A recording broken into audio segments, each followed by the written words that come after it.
Oh, I see. Where's everyone? All right, so we were talking, let's see, last time we had done the argument principle, the calculus of residues, and let me just write down the last equation of that business. It's simply that if we have an integral of f of z dz around some contour, what we can do is, and this contour is in the region of analyticity, we can shrink the contour down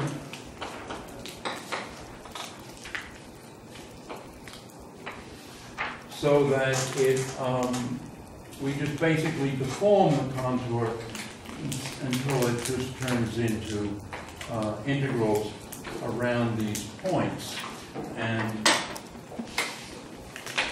where the analyticity fails. And so this is then 2 pi I times the sum k equals 1 to n, however many points there are. And this thing is called a minus 1 of zk. In other words, this is z1 is there, z2, z3, say, and so that's the Residues Theorem. Now, in general, what one does is, I mean, we can always evaluate this integral by just doing the integral around each of these tiny circles, by integrating around tiny circles around each of the singularities. On the other hand, if W is a simple pole, then so W is a simple pole, then this is a minus 1 of W over Z minus W. This would, in other words, the Laurent series would look like this.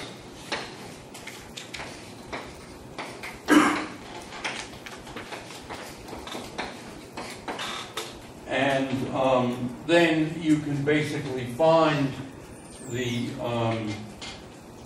you can find a minus 1 by typically by saying, just multiplying,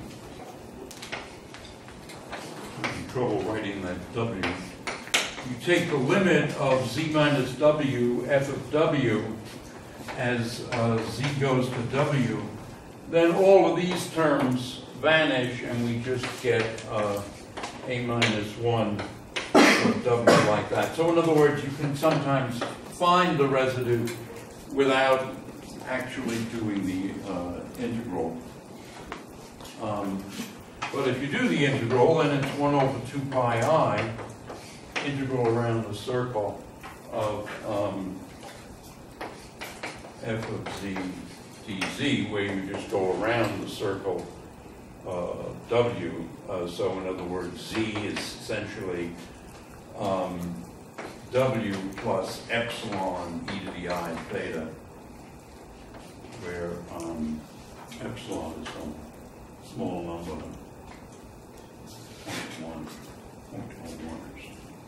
0.1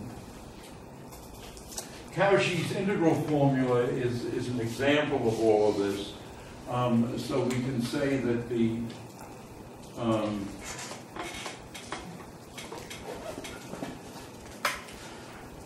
we can say that this that a minus 1 of W times 2 pi I is the integral of f of z dz over z minus W, and this is 2 pi I limit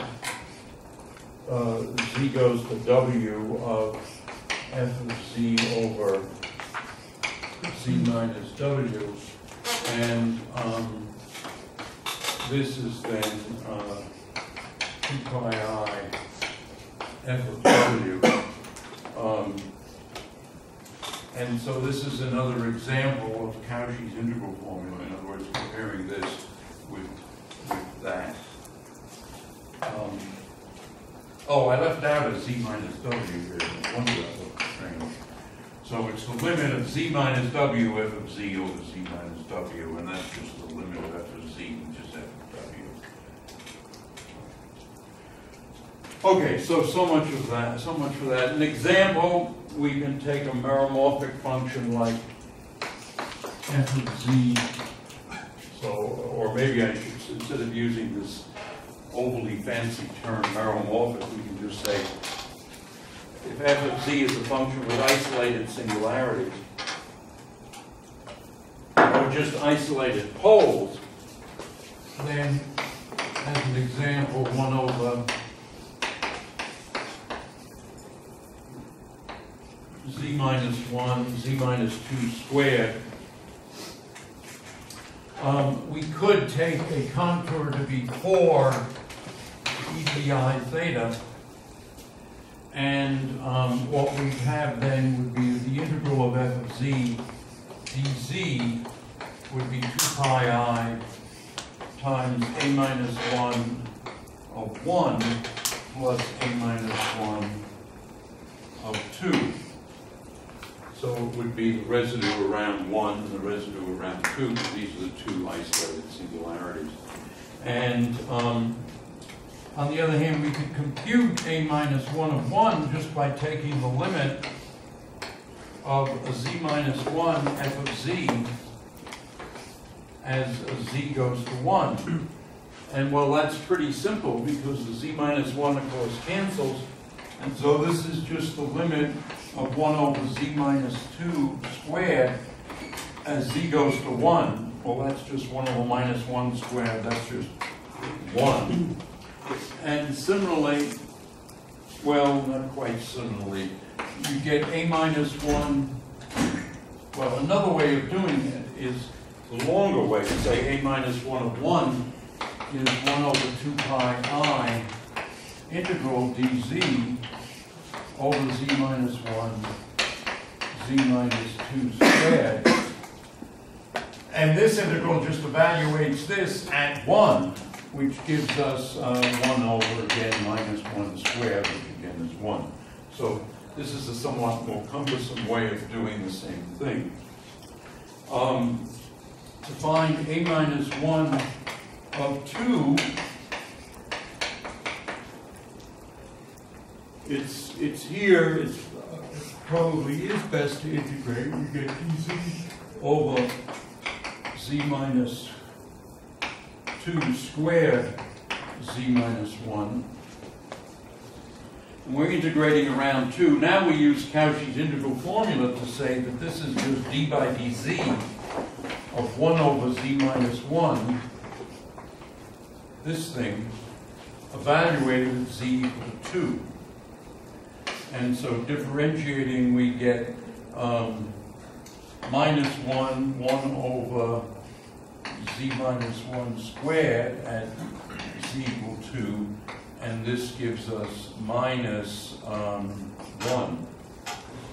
And so now we see then that this integral of f of z dz is equal to 1 plus minus 1, so it's equal to 0. On the other hand, we could do something simpler. We could say, well, let's instead of taking this integral, in other words, we've got instead of taking this integral and shrinking it to a tiny circle around 1 and another tiny circle around 2, which is what we've been doing here, we could say, nah, we're going to take it, we're going to turn it into a big circle and send that big circle out to infinity. And that's because if we integrate, if we're doing an integral dz around a huge curve, z equal big R e to the I theta. So I'm writing R large to indicate that it's a very large real number. Then it is z minus 1, z minus 2 squared. Well, because of this R, we've got R cubed in the denominator, just one R here. We can let R go to infinity, and we get 0 automatically without doing any work at all. So that's sometimes a useful thing to do. This integral that is around a contour that actually vanishes, I like to call these ghost contours because they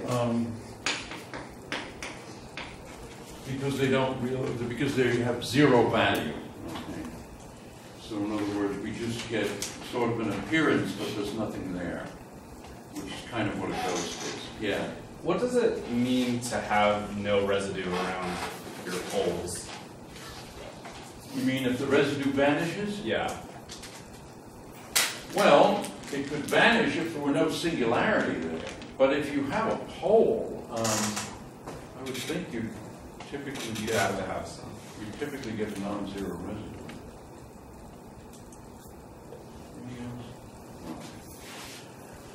Okay, so let's look at another example.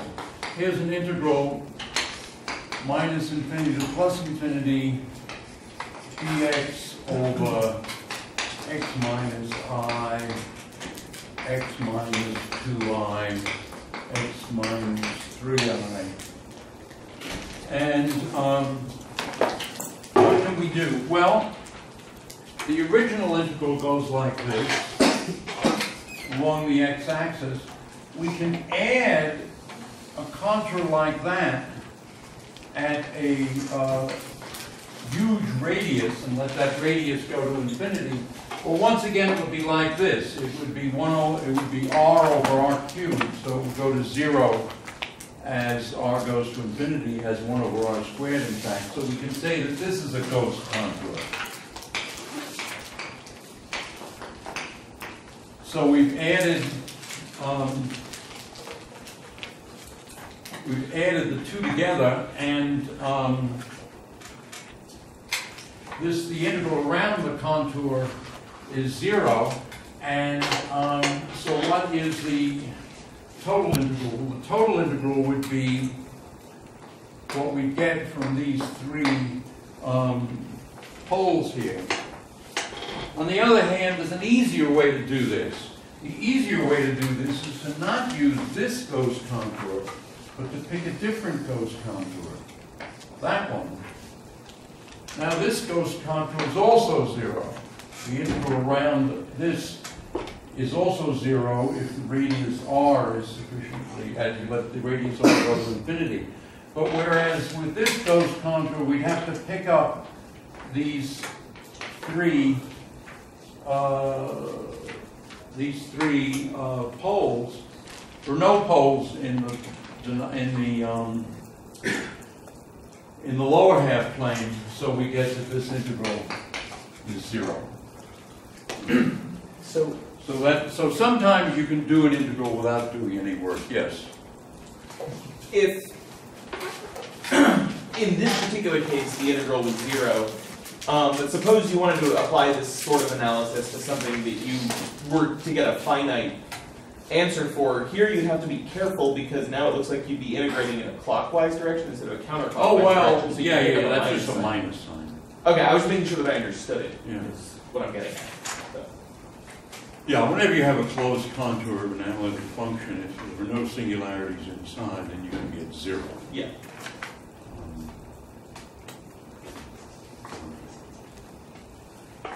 Okay, the next example is the one that I promised you all about 2 or 3 weeks ago, namely the Fourier transform of Gaussian.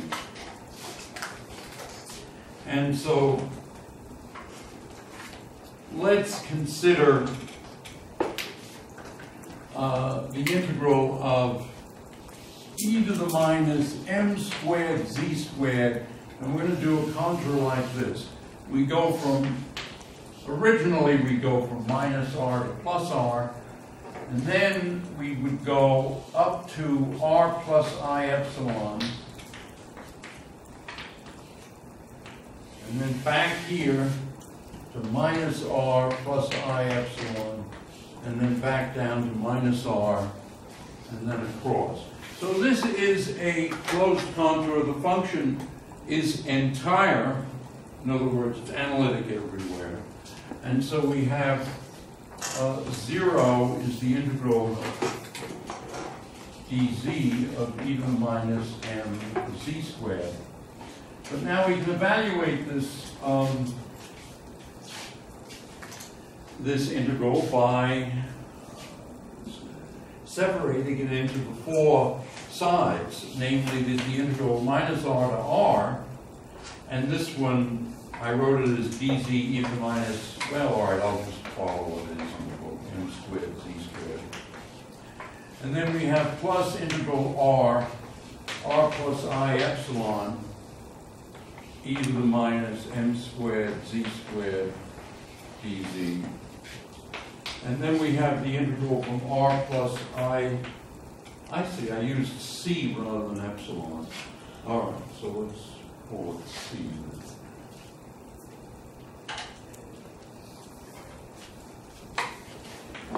R plus IC to minus R plus IC dz e to the minus m squared z squared. And then finally integral from minus R plus IC to minus R dz e to the minus m squared z squared. And here, just let me say that m squared is greater than 0. Yes? Did you watch an m squared on the first integral in that series? dz e to the minus m squared. Yeah, what is it in the book? Yeah, it's m squared. Thank you. Let me toss you a candy.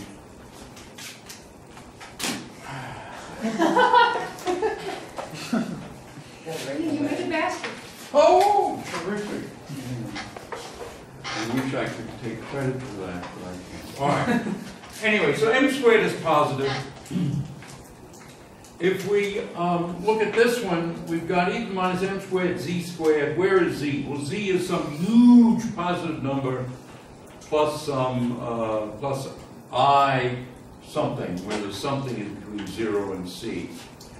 So this is 0. E to the minus positive r squared, essentially, apart from some phase that comes out of the c part. And so this is equal to 0, because the integral is only of length c. Also, over here, this one is 0, because we've got, so this little leg is 0, that little leg is 0. So you can consider these short legs here. Actually, they needn't be short. C could be 25 or something. So those legs we can call ghost contours. So the integral on these contours is 0, at least in the limit big R goes to infinity. And then what we get then is that this integral and that integral add up to 0. And so that means then that the integral from minus infinity to plus infinity, this one say, which we can call dx, well no, actually this one, not that one, this one. So this one is from r plus ic to r minus ic, and so if we change it so that it's from minus r to plus r, then we get a minus sign. And so that tells us that the integral dx of e to the minus m squared x plus ic squared is equal to the integral dx e to the minus m squared x squared minus r, well, minus infinity.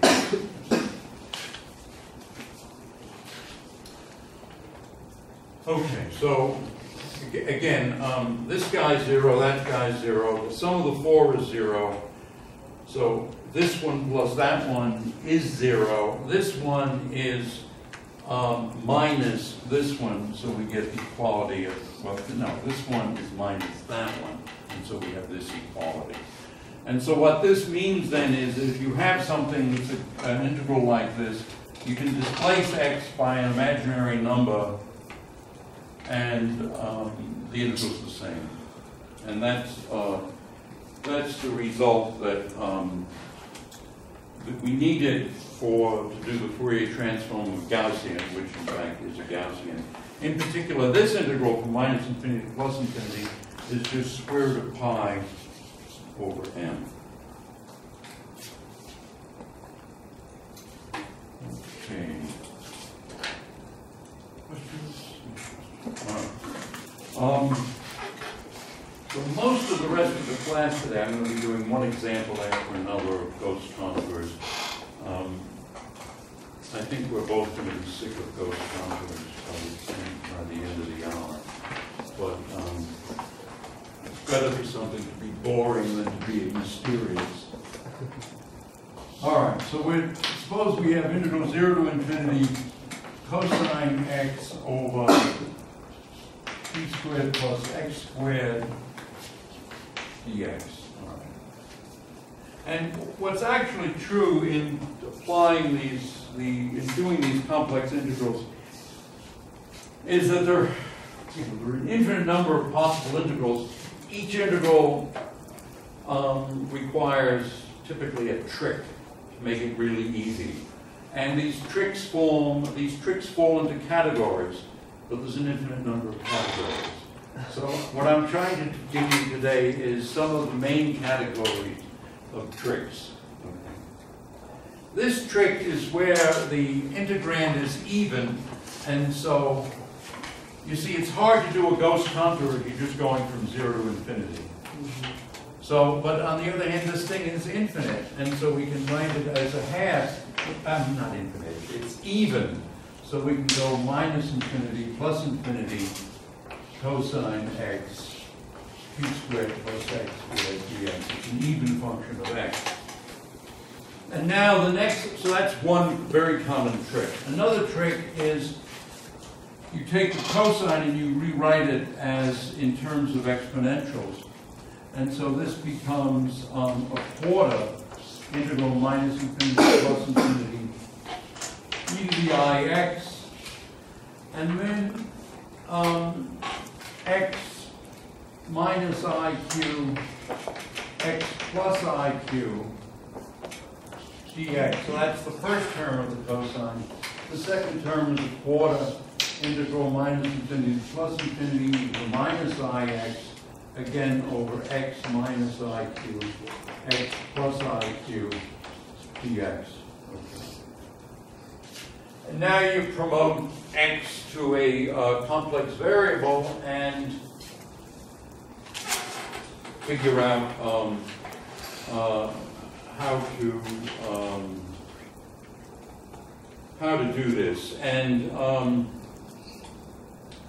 what you do in this case, you see, you can add a ghost contour in the upper half plane, because then you'll be adding to x, you'll be adding x plus iy, and then you'll have I squared, which will be minus 1, and so the y goes down. And if you keep track of what this exponential is, as I say in the text, you can see that the contour that you're adding is a ghost contour. You're pretty much guaranteed that it's a ghost contour because you've got an exponential decrease in the y direction. And on the other hand, in the x direction, you've got an x squared. And so at most you'd have something linear in x in the numerator there. So what we have is then a quarter integral, and you complete the integral by doing that. And so you have e to the I z over z minus iq, z plus iq, and I'm thinking of q as positive. So let's just say q is greater than 0. And then a quarter integral e to the minus I z dz, z minus iq, z plus iq. And now we add a Gauss contour in the lower half plane. And so what do we get? In the upper half plane, we are going to pick up the singularity at iq, so this becomes, you know, with Cauchy's integral formula, apart from the 2 pi, you just cover up the pole and you just evaluate the rest at the pole. And so this is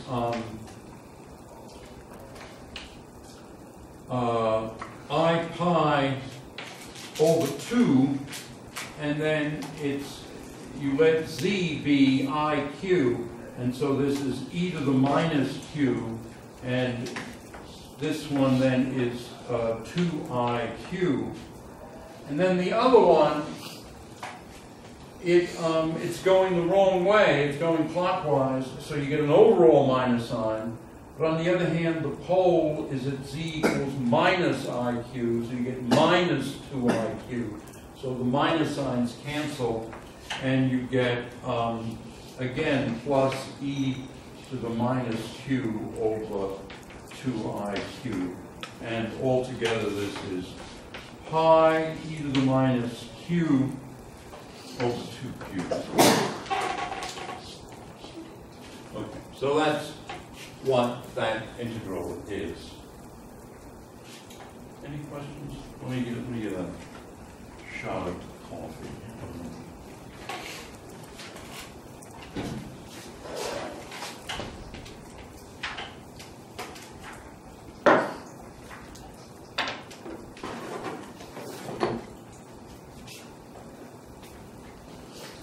All right, the next one's actually an example from real life advanced optics. Suppose we have an ultra-short laser pulse, and it's intensely focused in a medium of constant chi3. And that generates, in general, a third harmonic electric field, E3, in the forward direction. And the integral basically is this. E3 is proportional, and I'm assuming chi3 is constant in this region where it's focused. So we have chi3, E30, or E cubed, I should say. An integral, and I'm ideally going from minus infinity to plus infinity, is an e to the I delta k times z. And then there's dz over 1 plus 2iz over b. Okay. And here b is 2 pi t0 squared m over lambda, which is k t0 squared, and this n is not an integer, it's n of omega, it's the index refraction of the medium. Lambda is the wavelength of the laser light. T0 is the transverse or waist radius of the beam. So we've got a focused beam that looks like this, and the focused part here is essentially T0 there, radius. In other words, E of R is essentially E to the minus R squared over T0 squared, where this, for some reason, well, we're going in the R direction in 2 dimensions. Okay, now, when dn omega is positive, delta k is 3 omega times n of omega minus n of 3 omega over c, and it's less than 0. So this is called normal dispersion.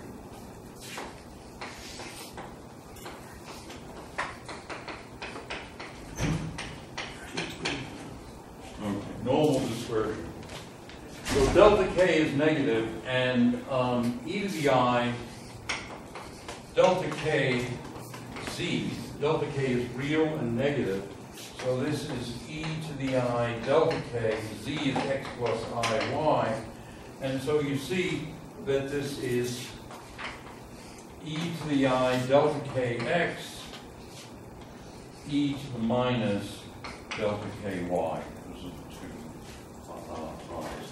So when delta k is negative, we can add a Gaussian contour in the upper half plane, no, lower half plane. Right. So if dk is negative, we add a contour in the lower half plane, and when we do that, we see the only pole, I'll hold it now, I'm getting,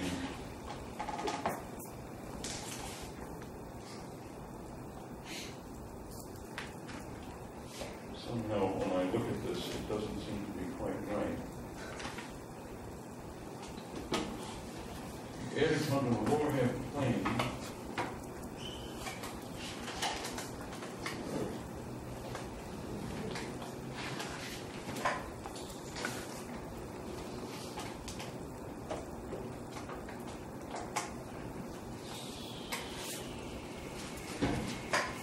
We can certainly add the contour in the lower half plane. That's a Gaussian contour. But there's a double pole here. Ah, right. Okay, I was just not reading. The pole is actually in the upper half plane. I was looking at it and I thought it was in the lower. The pole is for z in the upper half plane. The pole is a double pole at z equal to b over 2I, which is minus I b over 2. So the pole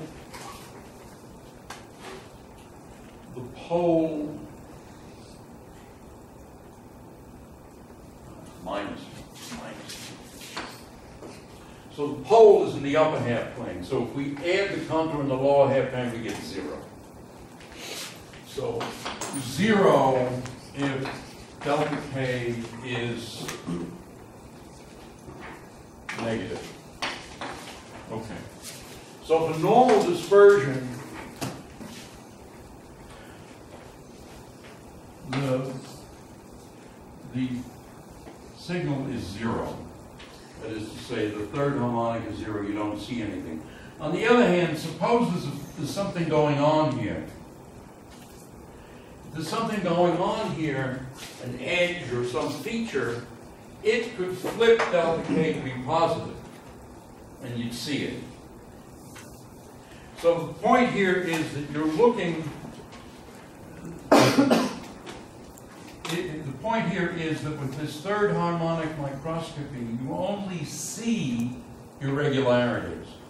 So you can be looking in a fluid, and the fluid would scatter light, but you wouldn't see the third harmonic light from just the scattered fluid. But on the other hand, if what you're looking at is, say you're looking inside a cell, and there's, say, the edge of the nucleus happens to be here, then you might have delta k flipped to be positive. You'd see the nucleus, but you wouldn't see all of the liquid of the cytosol. So that's the idea. Sorry that I got that. Also, in the book, I think what one should say, it's not the edges, it's rather that if this if delta k becomes positive, that's when you see the thing. So it's not simply varying pi 3, it's positive delta k. All right. Next topic. This is related to Green and Bessel.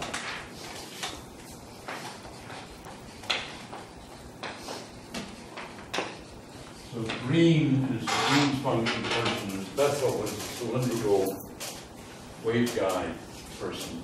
And here the we're talking about an integral I of x, which is an integral from minus infinity to plus infinity dk, e to the I kx over k squared plus m squared. Okay, well, what we can do now depends upon the sign of x. And so the first thing you do is write this as e to the I kx, and then you write this as k plus im, k minus im. All right, now, what's the situation? You've got a pole in the lower half plane here and a pole in the upper half plane there. I'm taking m reading zero. So, if x is positive, then this k, if k acquires a positive imaginary part, so it's in the upper half plane, then you're going to get a minus sign, and you're going to get suppression. So what you do is you write this as, so if x is greater than 0, you write this as an integral like that,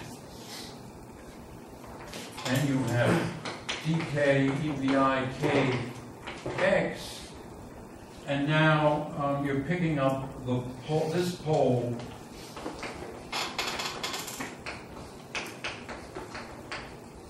you're picking up this pole in the positive, in the upper half plane, and so what you get is 2 pi I e, and now what you do is you replace k by im, and you get minus mx, and then in the denominator you're setting k equal to im, so you have 2 im here, and altogether this is pi over m e to the minus mx. So this is for x greater than 0. If x is negative, then you do the opposite. So if x is less than 0, you take this integral and you turn it into this integral. You integrate over the bottom half plane. Again, you add a Gaussian contour there. You have e to the I kx. Again, k plus im, k minus im, and now you're picking up, you have an overall minus sign because you're going clockwise. You're picking up the pole at k equal to minus im, and it turns out it gives you the same thing, pi, no, it gives pi e to the mx over m, and the difference is that we're now in the lower half plane, so k is equal to minus im, so you have mx. And so now you see what's happened here. The total answer is that I of x is, in both cases, pi over m, and in both cases, this is for negative x, and so it's minus the absolute, minus m absolute value of x. When x is positive, x and the absolute value of x are the same, so we can just use this. So the answer to both is e to the minus m absolute value of x. Okay. Now this, we can now use this formula to derive something that's actually a useful relation. It's the Coulomb-Green's function in cylindrical coordinates. And this can be useful if you're dealing, for example, with an interface that's plane, like the surface of a cell. You have a cell membrane, and the membrane is only about 5 nanometers thick for a eukaryotic cell, 5 nanometers thick, whereas the cell is maybe a micron or 10 microns across. And so it's a factor of 1,000, so it's essentially splat. So if you have a charge above a cell membrane, you've got cylindrical symmetry about the normal to the membrane, and so cylindrical, but you don't have spherical symmetry. So let's see how this works. First of all, what is G of R? Well, G of R, of course, is the ordinary Green's function, 1 over 4 pi R, and so when I say this is the Green's function, what I mean is that it's minus Laplacian G of R is delta Q of R vector.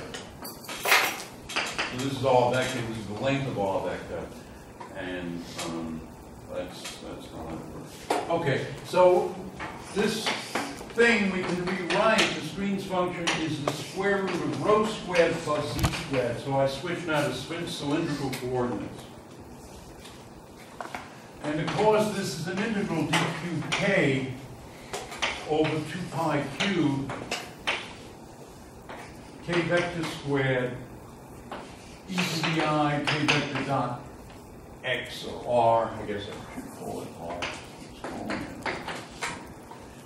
Well, I called it x there, so maybe I will leave it as x.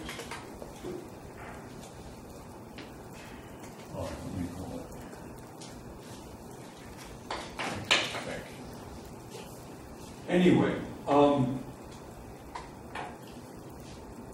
now we can think about this in this way. We can say kx squared plus ky squared, that's some positive number which we can call k squared. And so this is like the, it's like the m squared in this problem. In other words, we can rewrite this as integral d2k dkz over 2 pi cubed e to the I kz times z plus I kxx plus I kyy, say, and here in the denominator we have kz squared plus what I called here just k squared. Okay, but now we know what this kz integral is. The kz equals dkz, di kz over kz squared plus k squared. That's the integral we just did. In other words, it's the same as this. And so we can say that this whole thing, this whole Green's function then, is equal to an integral 0 to infinity pi dk over 2 pi cubed. Integral 0 to 2 pi d phi, the phi is the angle in the xy plane, e to the I k rho cosine phi, e to the minus k absolute value of z. The k absolute value of z is this thing. K is playing the role of m, and z is absolute value of z is playing the role of absolute value of x. And this k rho, it's not the syrup, it's rho is equal to the square root of x squared plus y squared. Okay, but this integral here, in fact, is a Bessel function. And we'll study Bessel functions later. In particular, J0 of k rho is equal to integral 0 to 2 pi d phi over 2 pi e to the I k rho cosine phi. And so our Coulomb-Green's function, which is in cylindrical coordinates, 1 over 4 pi rho squared plus z squared, is equal to integral 0 to infinity dk over 4 pi Give me 0 of k rho, e to the minus k absolute value of z. Now you might say, he's crazy. Why did he take something that really looks nice and turn it into something that's exponential with an absolute value and then a transcendental function? I mean, that is sick. Well, the reason is that Bessel functions satisfy Bessel's differential equation, which is related to the equations of electrodynamics, Laplacian squared, and so forth. And so, in fact, this allows you to do some rather cute things. You can work out exactly what the potential is due to a charge or several charges near a membrane. And the situation is you might have a charge Q, you might have the membrane of the extracellular fluid, then you have the membrane, and here it looks thick, but this is only 5 nanometers. So you have this epsilon is the epsilon of the extracellular fluid. This is and this is the internal fluid, the fluid of the cytoplasm, a different epsilon, and this is the third epsilon, the epsilon of the lipid. This is a phospholipid bilayer. There are phosphate groups which are polar and in some cases charged on the outside here. Actually, in a living cell, they're all neutral on the outside, and some of them are negative on the inside. This epsilon is about 80. This epsilon is about 2. I'm talking about relative epsilon. The whole epsilon is the electric constant epsilon 0 times these relative epsilons. And this is basically 80. What you have here is salt water in 2 cases, and this is just essentially fat, which is hydrocarbon, fat, basically the same thing. It's long chain, so a phospholipid looks like this, and these are chains, are carbon, and you can have 2 hydrogens, and if it's saturated, it just looks like that. And of course, there's another carbon here. I was going to say something, but better or for worse, it slipped my mind. Okay, next example is Yukawa in green. So Yukawa is the Japanese physicist who suggested the existence of the pi meson. At the time, I think what he was actually seeing in what people were seeing in emulsions were probably muons, but eventually it got straightened out. Anyway, the Green's function, Yukawa's Green's function looks like this. It's an integral d cubed k over 2 pi cubed e to the I k dot x, and now k squared plus m squared. So it's kind of like this equation here, but written in 3 dimensions. And you can see that apart from the m, it's the Coulomb-Green's function. But instead, it's basically m squared minus Laplacian on gy equals the delta function. Okay, well now let's try to compute this. This is an integral from 0 to infinity k squared dk, 2 pi squared, and now an integral over cosine minus 1 to 1 e to the I kr cosine theta. This is the decomposition that you probably learned in in class when we were undergraduates. So that's d cosine theta. Here I've basically taken the z-axis. Theta is the angle from the z-axis, and so that gives you this cosine term. The c integration gave it 2 pi and changed 2 pi cubed into 2 pi squared. And now we can do the d cosine integral, and what we get is 1 over IR integral 0 to infinity dk 2 pi squared k over k squared plus m squared e to the I kr minus e to the minus I kr. That's from doing the cosine integral. And now what we do is we say, well, we want to use complex variable theory, so we identify this term times 0 to infinity, and then identify this term with that, and the k here as the integral from minus infinity to 0. And you see, when you're on the negative real axis, k acquires a minus sign, which cancels this minus sign.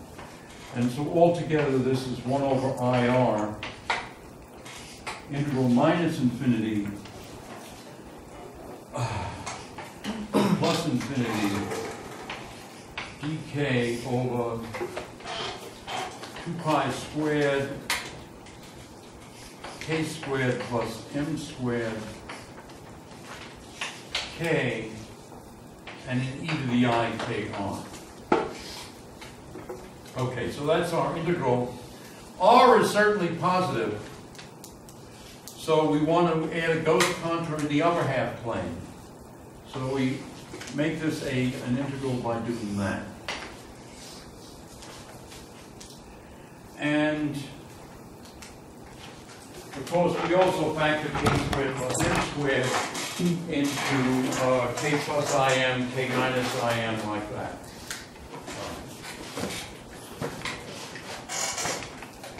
Now, somebody turning the camera? Oh, we just turned it there. Okay, I'm not blaming anybody, I'm trying to remind someone. Okay, well, if we do this integration, it's essentially repeating the computation over there. We get that the Euclid-Green's function is 2 pi I over 2 pi squared. There's an IR, and then we get IM over 2IM e to the minus MR, and altogether that's e to the minus MR over 4 pi R. And so you see, as m goes to 0, you recover the Coulomb-Green's function over 4 pi R, as you should. Otherwise, it's a Green's function that's a very short range, and Yukawa interpreted this as explaining why the nuclear interactions were of short range. And he was saying, well, the nuclear interactions are effectively exchanges of pions, and the pion has a mass of 140 MeV, so e to the minus 140 times R is such that the length, the range of the interaction is about 1 Fermi. 1 Fermi is 10 to the minus 13 centimeters, 10 to the minus 15 meters. So this is all well and good, but in fact, the whole thing on the level of physics is still very mysterious, because what's really the real theory of the strong interactions is the theory of massless gluons, which I think it's safe to say is not really understood. I mean, we can write it down, we can do calculations, some calculations, we can do the term of calculations.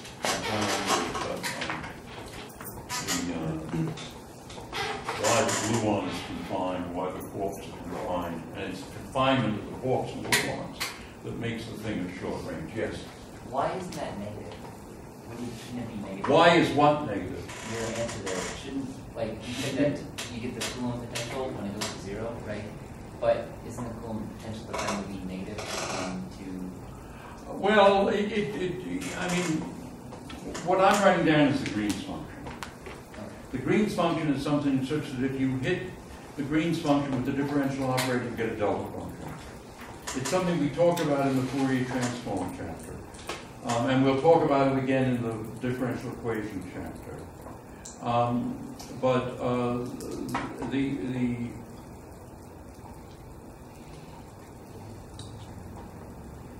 mean, the potential is basically the integral of the charge density times the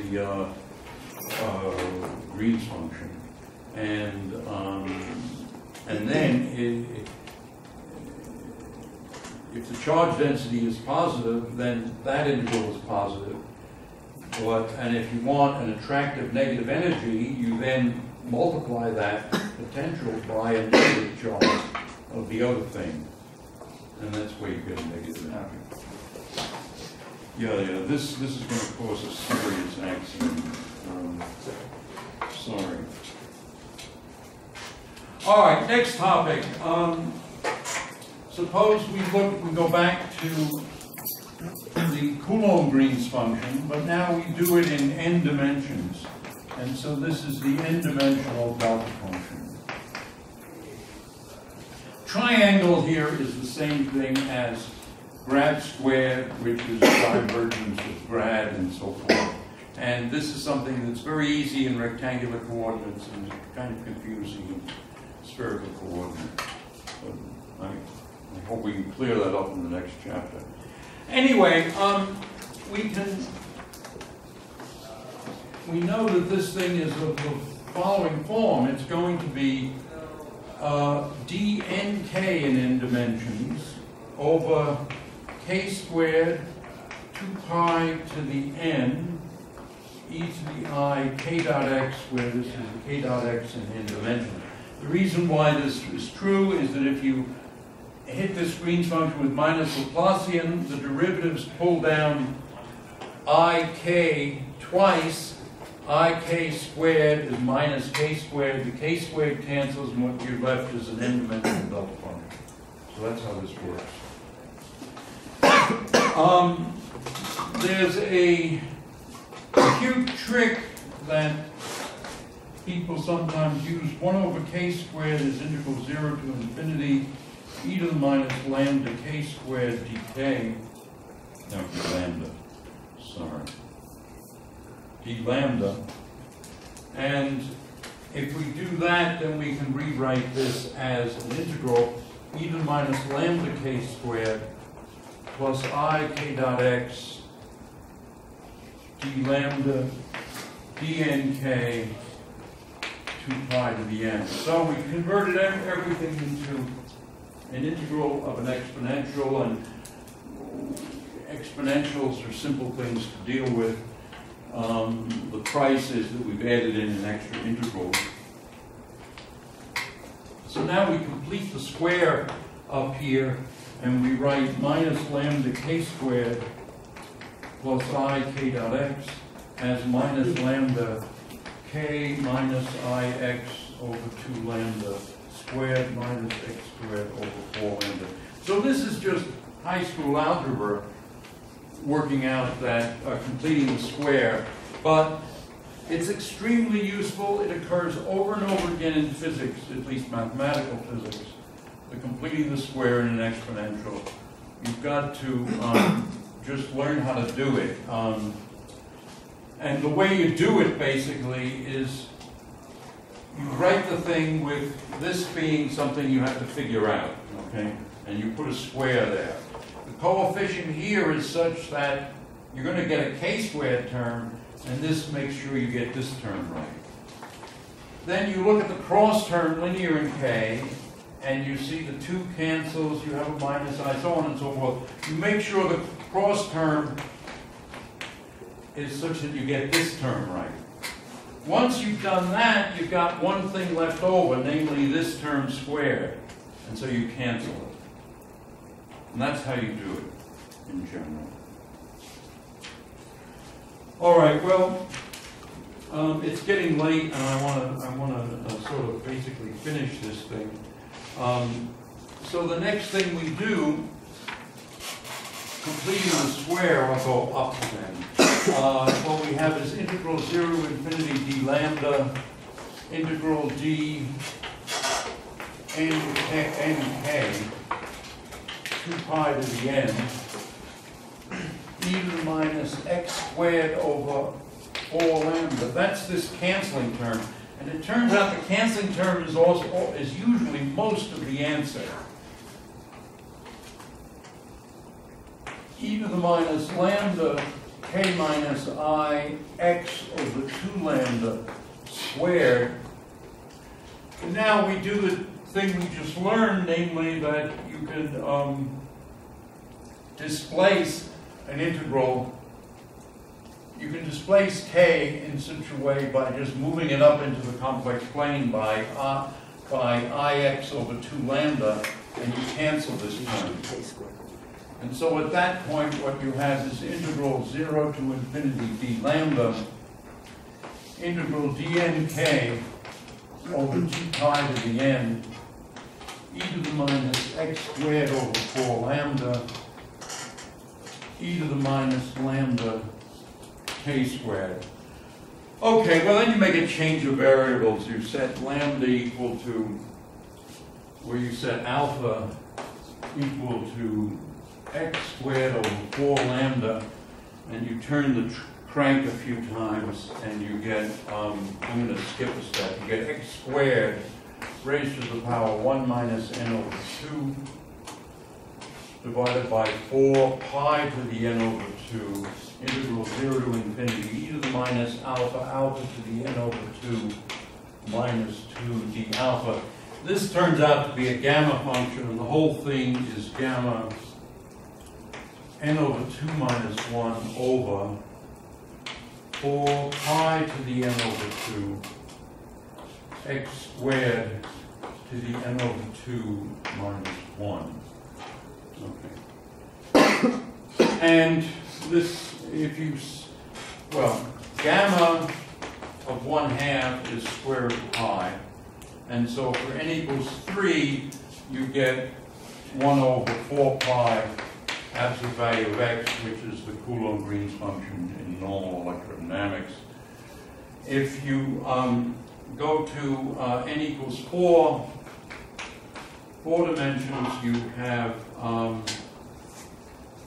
gamma of 1, which is 1, and you get, so this is G3 of x. You get G4 of x equal to 1 over 4 pi squared x squared. This is the dot product of a 4-dimensional x with itself. All right, so we're running out of board space again.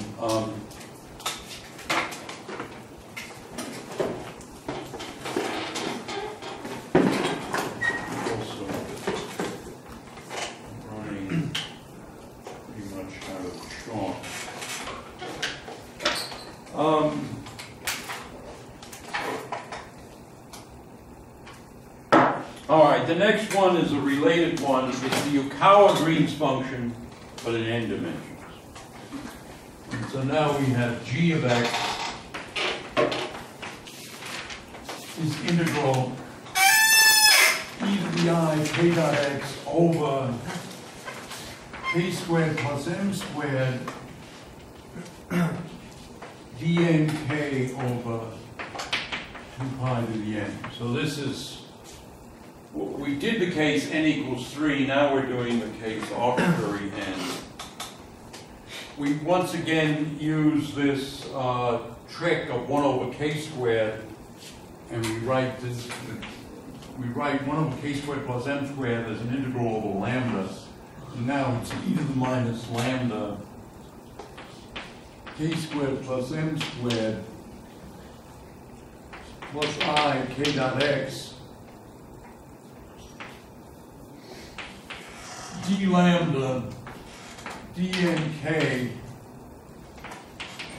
2 pi to the n. And now once again we complete the square, and we then shift k in the complex plane, and I'm going to skip a step, and we get this. We get e to the minus x squared over 4 lambda e to the minus lambda k squared plus m squared and d lambda dnk over 2 pi to the n. But now these integrals over k are really simple because it's just e to the minus lambda k1 squared, e to the minus lambda k2 squared, dk from minus infinity to plus infinity. Those are very simple integrals. And so what we get is integral 0 to infinity d lambda e to the minus x squared over 4 lambda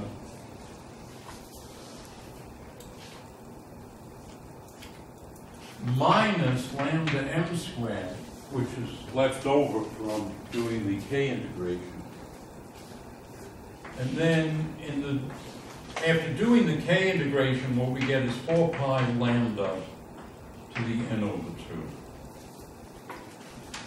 2. Okay, so we now just have one integral, and it turns out that if we let lambda be the absolute value of x divided by 2m, now I see I've written this in such a way that it looks ambiguous.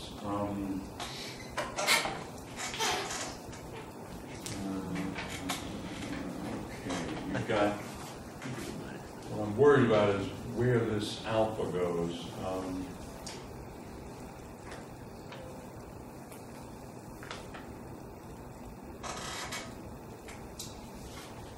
Okay, I didn't do this in details, so I don't know where the exp minus alpha goes. It's, I'm going to write it as e to the minus alpha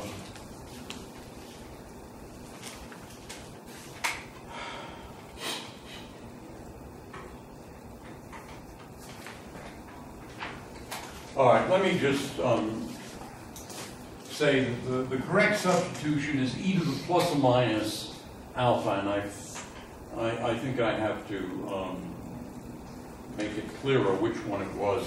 In any event, the final answer is 2 over 4 pi to the n over 2, 2m over x to the n over 2 minus 1, and then this turns out to be a modified Bessel function mx. And we'll learn about Bessel functions later. It turns out if you set n equals 3, you get back to the Euclid potential that we worked out before. And I think I should try to straighten that out in real time. Let me go on to the next example. Yeah. So, I'm not seeing something here. When we did it in 3 dimensions, you had to take care of the fact that, like, you align k with the z-axis, and then you talk about the angle between them. But I didn't see anything like that here. Yeah, it's different here. What happened was we basically, you see, when you complete the square, you get this term, and there's no more x. So no more x because you can. I mean, what you get originally is k plus I don't know, I. What is it?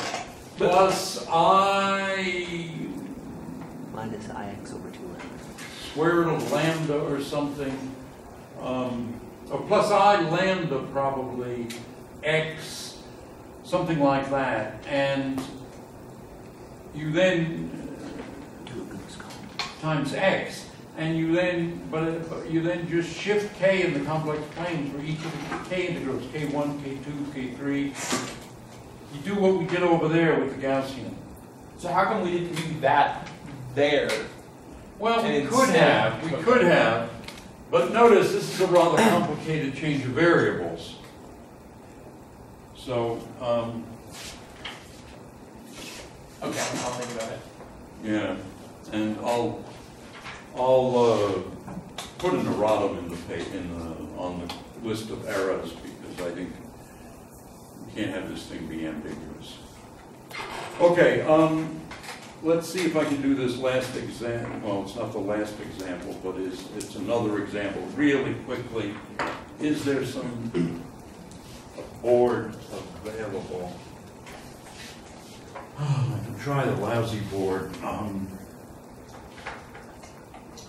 Okay, so we want to do this. J of x is integral minus infinity plus infinity e to the I kx over k squared plus m squared squared dk. And now we factor the denominator there, and again, for x positive, we can add a Gauss contour. We can add the Gauss contour in the upper half plane. We then have e to the I kx dk, and now we have k plus im squared, k minus im squared, and now we have the pole then at im, and by Cauchy's integral formula, this is the first derivative of this thing. And so this turns out to be pi over 2m squared x plus 1 over m e to the minus mx. We're in one dimension here. So that's the case for positive m. For negative m, for negative x, we add a contour in the lower half plane. We get those two minus signs, and the final answer is that j of x is equal to pi over 2m squared, absolute value of x plus 1 over m, e to the minus m, absolute value of x. So it's like this, but in fact it's exactly like this. It's just you replace x by absolute value of x, and you get the answer for both cases. Okay, so I guess we're out of time. We can stop.